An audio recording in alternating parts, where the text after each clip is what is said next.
నమస్కారం city news కి స్వాగతం. రాష్ట్రంలో గత 2 ఏళ్లుగా అమలవుతున్న వరి కొనుగోలు వ్యవస్థలో సాధించిన పురోగతి, రైతులకు అందుతున్న సేవలు, భవిష్యత్ కార్యాచరణపై పౌర సరఫరాల శాఖ మంత్రి నాదెండ్ల మనోహర్ ఆధ్వర్యంలో గురువారం సమీక్ష సమావేశం నిర్వహించారు. ఈ సందర్భంగా మంత్రి మాట్లాడుతూ ఏపీ AIMS 2.0 విధానం ద్వారా వరి కొనుగోలు ప్రక్రియను మరింత పారదర్శకంగా, సాంకేతిక ఆధారితంగా మార్చామని తెలిపారు. రైతులకు వేగవంతమైన సేవలు, సకాలంలో చెల్లింపులు, కొనుగోలు కేంద్రాల్లో మెరుగైన సౌకర్యాలు కల్పించడంపై ప్రభుత్వం ప్రత్యేక దృష్టి సారించిందన్నారు. గత 2 ఏళ్లలో లక్షలాది మంది రైతుల నుండి భారీ స్థాయిలో వరి సేకరించి వేల కోట్ల రూపాయలు నేరుగా రైతుల ఖాతాల్లో జమ చేసినట్లు పేర్కొన్నారు. వరి కొనుగోలు ప్రక్రియను మరింత సమర్థవంతంగా అమలు చేసేందుకు అధికారులు, మిల్లర్లు, రైతులతో సమన్వయం పెంచుతూ అవసరమైన సంస్కరణలు కొనసాగిస్తామని మంత్రి నాదెండ్ల మనోహర్ తెలిపారు.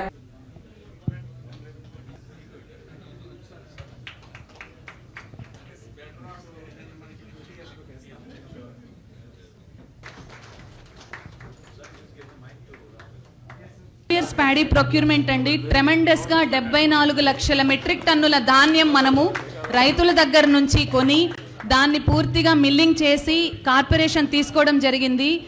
Realised almost 20 lakh metric tons of CMR and delivered to FCI అండి, బోత్ బాయిల్డ్ కానీ రా కానీ, including 10% broken rice with QR code. ఇప్పుడు మనం మన కమిషనర్ గారిని గౌరవించుకుంటున్నామండి. రెస్పెక్టెడ్ కమిషనర్ గారు కన్నబాబు సార్కి, సార్ చాలా thank you for your support sir. Sudheer గారు సార్ కూడా అండి, చాలా ఎక్కడైనా ఏ సమస్య వచ్చినా సరే పిన్ పాయింట్ రివ్యూ చేస్తారు. ఫీల్డ్ విజిట్స్ చాలా చేశారండి సారు. ఈ 2 ఏళ్లలో చాలా ఎడ్యుకేట్ చేసుకున్నారు, చాలా ఇన్ఫర్మేషన్. ఏ విధంగా మనం రైతాంగానికి ఇంకా మనం మెరుగ్గా ఈ ధాన్యం కొనుగోలు ప్రక్రియని వారి కోసమే మనం ఉపయోగించే విధంగా, వారికి ఒక నమ్మకం కలిగే విధంగా చేయాలనే దానిపైన ఖచ్చితంగా మనం చాలా ఓపెన్గా మాట్లాడుకోవాలి. It should be a positive debate. ఎందుకంటే ఎప్పుడు కూడా డెలిబరేషన్స్, డిబేట్ ఉంటేనే ప్రజాస్వామ్యంలో సమస్యలు బయటకు వస్తాయి. ఆ సమస్యల పరిష్కారం కోసం మేము ఎక్కడ కూడా ఇబ్బంది కాకుండా మా వంతు మేము కృషి చేస్తామని ఈ సందర్భంగా తెలుపుకుంటున్నాను. నేను 2 సంవత్సరాలు ఒక మంత్రిగా ఈ శాఖకి, ఈ ధాన్యం కొనుగోలు వ్యవస్థలో నేను గమనించిన 2-3 ప్రధాన అంశాలు నేను మీ దృష్టికి తీసుకొస్తాను. ముఖ్యంగా రైతాంగంకి ఒక నమ్మకం కలిగే విధంగా, ఒక భరోసా కలిగే విధంగా తేమ శాతం విషయంలో మన మిల్లర్స్ అందరూ కూడా ఇక్కడ ఉన్నారు కాబట్టి దయచేసి మీరు ఆ నమ్మకం వచ్చే విధంగా గౌరవ ముఖ్యమంత్రి గారు ఇచ్చిన సూచన మేరకు ఏదైతే ఆ మాయిశ్చర్ మీటర్స్ ఉన్నాయో మనకి, వాటిని మీరు క్యాలిబ్రేట్ చేసుకుని పర్ఫెక్ట్గా ఎక్కడ అనుమానం రాకుండా రైతాంగానికి భరోసా కల్పించే విధంగా మీరు చర్యలు తీసుకోవాలి. రెండోది గన్నీస్ విషయంలో ఆల్రెడీ కేంద్ర ప్రభుత్వంలో కమిషనర్ గారు నేను చర్చలు జరిపాం. రాబోయే ఖరీఫ్ కల్లా ఒక చక్కటి నిర్ణయం తీసుకుని అటువంటి సమస్య రాకుండా గన్నీస్ విషయంలో ఒక మార్పు తీసుకొద్దాం, ఒక ప్రయత్నం మేము దీని గురించి ఆల్రెడీ కొన్ని చర్యలు తీసుకుంటూ ముందుకెళ్తున్నాం. అది ఖరీఫ్ ప్రిపేర్డ్నెస్ మీటింగ్ మనం ఎప్పుడైతే పెట్టుకుంటామో ఆ టైంలో మీకు పూర్తి వివరాలు దాని గురించి అందిస్తాం. కానీ మిమ్మల్ని ముందుగానే ప్రిపేర్డ్ ఉండమనే విషయాన్ని దృష్టిలో పెట్టుకుని నేను మీకు మాట అంటున్నాను. ఎందుకంటే ఎంతైనా సరే రైతాంగానికి మనం ఇబ్బంది పడకుండా ఉండాలనే ఆలోచనతోటి మనం తీసుకున్న ఈ నిర్ణయాల్ని దయచేసి మీరు కూడా దాన్ని గౌరవించండి. మూడోది మీ అందరికీ తెలుసు, ట్రాన్స్పోర్ట్ విషయంలో ఇది ఇంకా నమ్మకం కలగడం లేదు. రైతు నలిగిపోతున్నాడు. GPS ద్వారా కొంచెం జాప్యం జరిగింది.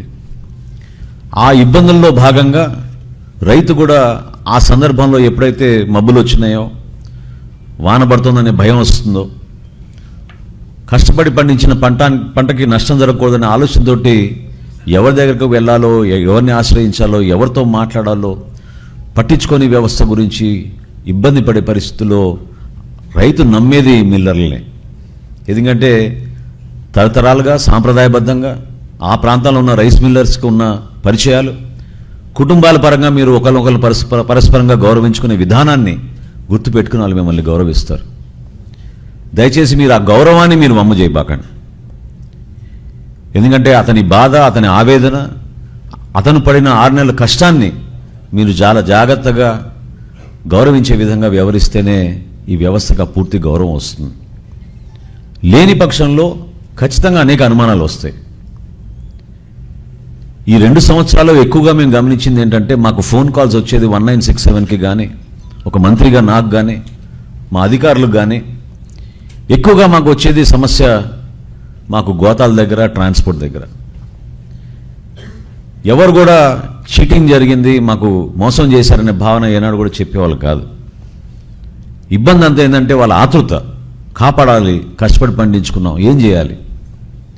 ఇది చూసి గత సంవత్సరం మొట్టమొదటిసారి ఒక చక్కటి నిర్ణయం తీసుకుని ఢిల్లీరావు గారితో అప్పుడు మాట్లాడి టార్పాలిన్స్ ఉచితంగా ఇద్దామన్న రైతులకని 50 కోట్ల రూపాయల టార్పాలిన్స్ రాష్ట్ర వ్యాప్తంగా మేము రైతు సహాయ కేంద్రాల ద్వారానే మొట్టమొదటిసారి మనం తీసుకొచ్చి టార్పాలిన్స్ అందించాం.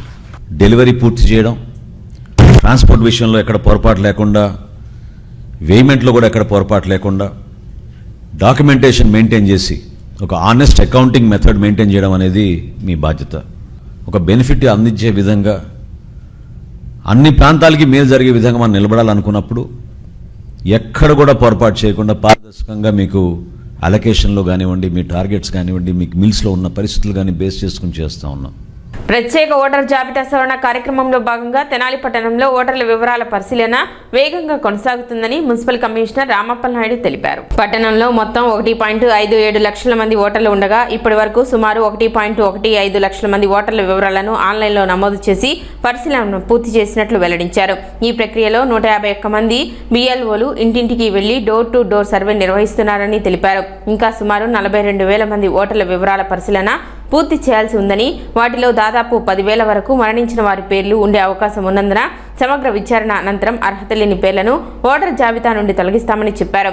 ఓటర్ సవరణ కార్యక్రమానికి సంబంధించి ఎలాంటి సందేహాలు ఉన్నా సంబంధిత సచివాలయాలు లేదా తెనాలి మున్సిపల్ కార్యాలయంలో ఏర్పాటు చేసిన ప్రత్యేక కౌంటర్ను సంప్రదించాలని సూచించారు. శని ఆదివారాల్లో కూడా ఈ ప్రక్రియ కొనసాగుతుందని పేర్కొన్నారు.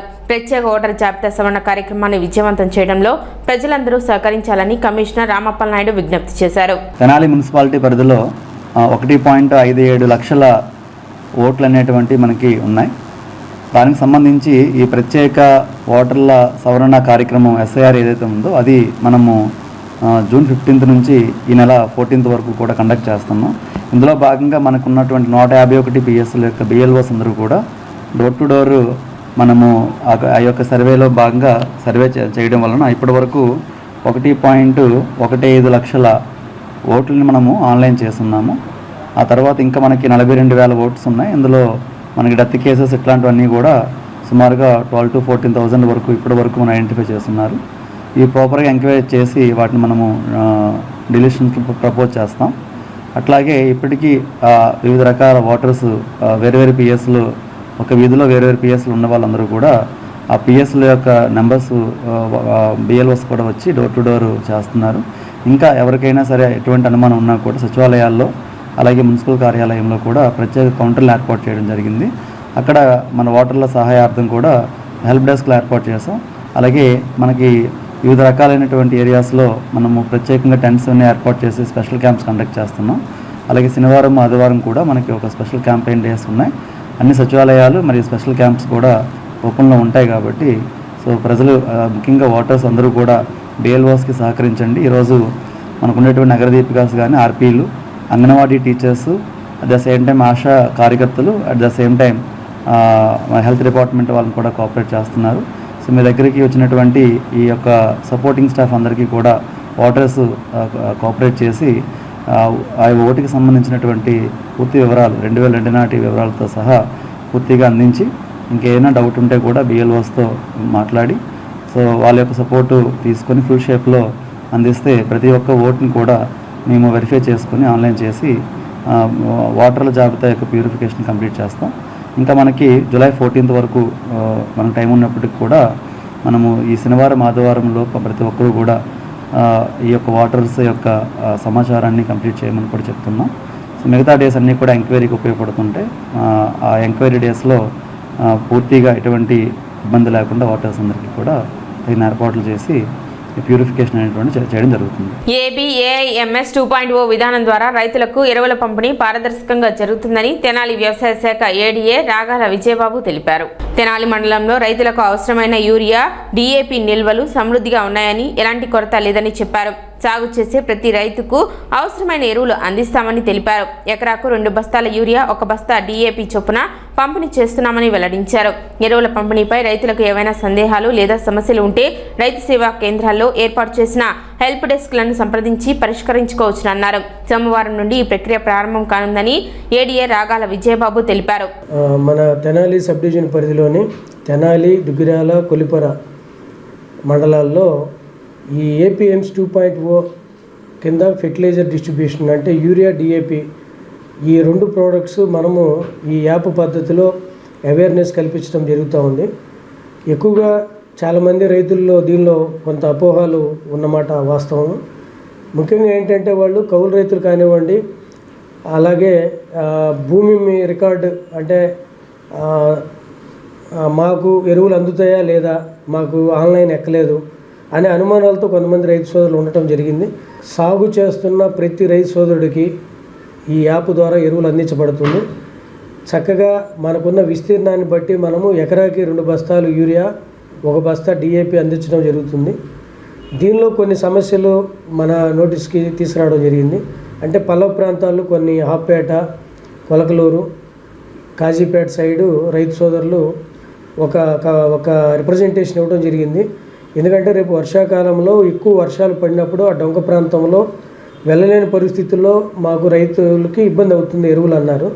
ఆ రిప్రజెంటేషన్ ద్వారా ఆ డొంక ప్రాంతం ఏదైతే ఉందో అక్కడికి ఒకే స్లాట్ అంటే మొదటి విడత, 2వ విడత, 3వ విడత లాగా కాకుండా ఆ రైతులకి ఒకేసారి ఎరువులు అందించడం జరుగుతుంది. అట్లాగే యూరియా, DAPకి ప్రత్యామ్నాయంగా మనకి మార్కెట్లో SSS, అలాగే నానో DAP, అలాగే ఈ కాంప్లెక్స్ ఎరువులు అందుబాటులో ఉన్నాయి. ఎక్కడ కూడా రైతులు దయచేసి మనకి దొరకదేమో, లేకపోతే ఈ సిస్టమ్ వల్ల మనం ఇబ్బందులు పడతామేమో అనుకోవటానికి లేదండి. ఎందుకంటే ఎకరానికి వరి వేసే ప్రాంతంలో 2 బస్తాలు సక్రమంగా సరిపోతాయి. అలాగే రబీకి కూడా మనం మొక్కజొన్న కింద 4 బస్తాలు యూరియా చూపిస్తుంది మనకి యాప్లో. అలాగే ప్రత్యామ్నాయంగా మనం ఏం చేయాలంటే కాంప్లెక్స్ ఎరువులు వాడతాం. ఇది ప్యానిక్ అవ్వాల్సిన అవసరం లేదు. అట్లాగే కౌలు రైతులు, మరీ ముఖ్యంగా కౌలు రైతు కార్డు ఉన్న రైతులకి OTP స్వయంగా వాళ్ళే చెప్పొచ్చు, లేదా యజమాని ఫార్మర్కి ద్వారా OTP తెలుసుకొని చెప్పినట్టయితే వాళ్ళకు అందరికీ కూడా ఎరువులు అందించబడుతుంది. దీనివల్ల ఏంటంటే సాగు చేసే ప్రతి రైతుకు ఎరువు అనేది అందుతుంది సక్రమంగా అనేది ఇక్కడ గవర్నమెంట్ వారి ఉద్దేశం. వర్షాకాలాన్ని దృష్టిలో ఉంచుకొని దోమల నియంత్రణ, అంటువ్యాధుల నివారణకు ప్రత్యేక చర్యలు చేపట్టామని Tenali municipal health officer Movva Yesubabu తెలిపారు. ప్రజలు పరిసరాలతో పాటు వ్యక్తిగత పరిశుభ్రత పాటించాలని, బయట విక్రయించే అపరిశుభ్రమైన తినుబండారాలను తినకుండా జాగ్రత్తలు తీసుకోవాలని సూచించారు. పట్టణంలో పందుల సంచారాన్ని నియంత్రించేందుకు వాటిని పట్టుకునే చర్యలు చేపట్టామని, యజమానులకు ఇప్పటికే నోటీసులు జారీ చేశామని చెప్పారు. అలాగే వీధి కుక్కలను పట్టే కార్యక్రమం కూడా కొనసాగుతుందని అన్నారు. వర్షపు నీరు నిల్వ కాకుండా డ్రైనేజీల్లో పూడిక తొలగింపు పనులు ఇప్పటికే చేపట్టినట్లు యేసుబాబు తెలిపారు. ప్రీ మాన్సూన్, సో మాన్సూన్ అనేది వచ్చేసారు. ఈ రాబోయే వర్షాకాలం ముందు జాగ్రత్తగా ఎక్కడ దోమల నివారణ, దోమల సంఖ్య పెరగకుండా, దోమల వృద్ధి పెరగకుండా మనం ప్రతిరోజు సో ఒక్కొక్క వార్డులో ఈ స్ప్రేయింగ్ చేయటం జరుగుతుంది. సో అంతేకాకుండా ఈ ఈగలు ఇలాంటి ఈ ఫ్లైస్ ఇలాంటి వృద్ధి చెందకుండా తినుబండారాల మీద వాలకుండా, ఇలాంటి డయేరియా ఇలాంటి అంటు రోగాలు ప్రబలకుండా మనం కూడా ఈ హోటల్స్ వాళ్ళకి, సో పబ్లిక్కి మన అవేర్నెస్, పబ్లిక్కి ANMs ద్వారా అవేర్నెస్ క్రియేట్ చేయడం జరుగుతుంది. పర్టికులర్గా రాబోయే వర్షాకాలాలు దోమల వృద్ధి, ఈ మలేరియా, టైఫాయిడ్ ఇలాంటి అంటు రోగాలు వచ్చే ఛాన్సెస్ ఎక్కువ ఉంటాయి. సో దాని నుంచి దోమలు కుట్టకుండా జనాలు, పబ్లిక్ మస్కిటో నెట్స్ వాడటం కానీ, మస్కిటో రిపెల్లెంట్స్ వాడటం కానీ, పర్సనల్ ప్రొటెక్టివ్ ఎక్విప్మెంట్స్ అంటే దోమతెరలు ఇలాంటివి వాడటం కానీ చేయాలి. అంతేకాకుండా మనం ఇలాంటి పందులు పెంపకం దారులను హెచ్చరించడం జరిగింది. సో ఈ పందుల సంచారం కూడా కొన్ని ఏరియాస్లో మేము నోటీస్ చేయడం జరిగింది. పందుల యజమానులకు కూడా మేము నోటీసులు ఇచ్చామండి.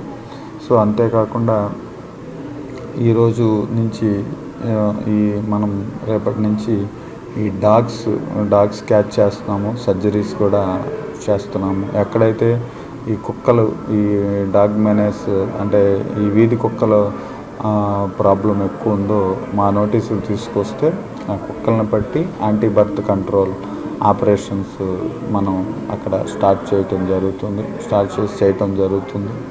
సో ఇలాంటి మెజర్స్ వలన మనం రాబోయే మాన్సూన్, అంతేకాకుండా మనం ఈ సమ్మర్లోనే ఈ డ్రైన్స్లో సిల్ట్ అంతా మేజర్ డ్రైన్స్ కానీ minor drains, medium size drains అన్నీ ముందు జాగ్రత్తగా ఎలాంటి హెవీ రైన్స్ ఉన్నా కానీ సో ఎక్కడ వాటర్ స్టాగ్నేట్ అవ్వకుండా మొత్తం టౌన్లో కానీ ఎక్కడ పల్ల ప్రాంతాలు ఎక్కడ నీరు నిల్వ ఉండకుండా సో మనం ఈ డ్రైన్స్లో సిల్ట్ తీయించడం వలన గౌరవ మంత్రి గారి ఆదేశాలతో సో ఈ డ్రైన్స్లో సిల్ట్ అంతా తీయటం జరుగుతుందండి. ఆల్రెడీ కంప్లీట్ అయిపోయింది. ఎక్కడ ఎంత హెవీ రైన్ వచ్చినా కానీ. తెనాలికి చెందిన ప్రముఖ బాల సాహితీవేత్త, ఫ్రీలాన్స్ జర్నలిస్ట్ షేక్ అబ్దుల్ హకీం జానీ రచన మరోసారి మహారాష్ట్ర ప్రభుత్వ తెలుగు పాఠ్య పుస్తకంలో చోటు దక్కించుకుంది. 2026-27 విద్యా సంవత్సరం నుండి మహారాష్ట్ర ప్రభుత్వ 6వ తరగతి తెలుగు పాఠ్య పుస్తకంలో అంతర్జాతీయ ఖ్యాతిని ఆర్జించిన అర్చల్ శీతల్ దేవి జీవిత చరిత్రను పాఠ్యాంశంగా చేర్చారు. గతంలో ఆయన రచించిన బాధ్యతాయుత పౌరుడు, కొత్త వెలుగు కథలు కూడా 11, 12వ తరగతి తెలుగు పాఠ్యాంశాలుగా కొనసాగుతున్నాయి. ఈ సందర్భంగా తన రచనకు గుర్తింపు కల్పించిన మహారాష్ట్ర రాష్ట్ర పాఠ్య పుస్తక నిర్మాణ సంస్థ తెలుగు కమిటీ సభ్యులకు హకీం జానీ కృతజ్ఞతలు తెలిపారు. ఈ విద్యా సంవత్సరం మహారాష్ట్ర వాళ్ళు నా కథని, నా రచనని 6వ తరగతి పాఠ్యాంశంగా, తెలుగు వాచకంలో పాఠ్యాంశంగా పొందుపరిచారండి. నా జీవితంలో ఇదొక స్వీట్ మెమరీ.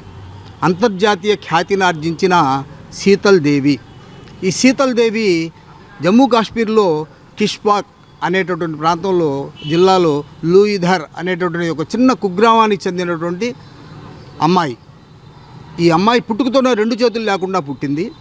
15 ఏళ్ల వయసు వరకు ఆవిడ ఎటువంటి విలువిద్య ఏమీ నేర్చుకోలేదు. ఎవరో ఒకళ్ళు సలహా ఇచ్చారు, అమ్మ నువ్వు కాళ్లతో ధనుర్విద్య నేర్చుకుంటే బాగుంటుంది అని. వాళ్ళ సూచన మేరకు ఈ అమ్మాయి 2 చేతులు లేని శీతల్ దేవి 15 ఏళ్ల వయసులో ధనుర్విద్య నేర్చుకొని 18 ఏళ్ల వయసులోనే, చిన్న ప్రాయంలోనే అనేక అంతర్జాతీయ పోటీల్లో పాల్గొని ఎన్నో పతకాలు సాధించి మన భారతదేశానికి గర్వకారణంగా నిలిచింది. అటువంటి శీతల్ దేవి ఆర్చర్ జీవితగాథను నేను రాయగా మహారాష్ట్ర వాళ్ళు ఈ విద్యా సంవత్సరం 6వ తరగతికి పాఠ్యాంశంగా పొందుపరిచారు. గతంలో నా రచనలు 2019లో బాధ్యతాయుత పౌరుడు అనేటటువంటి నా కథను 11వ తరగతి పాఠ్యాంశంగా పొందుపరిచారు.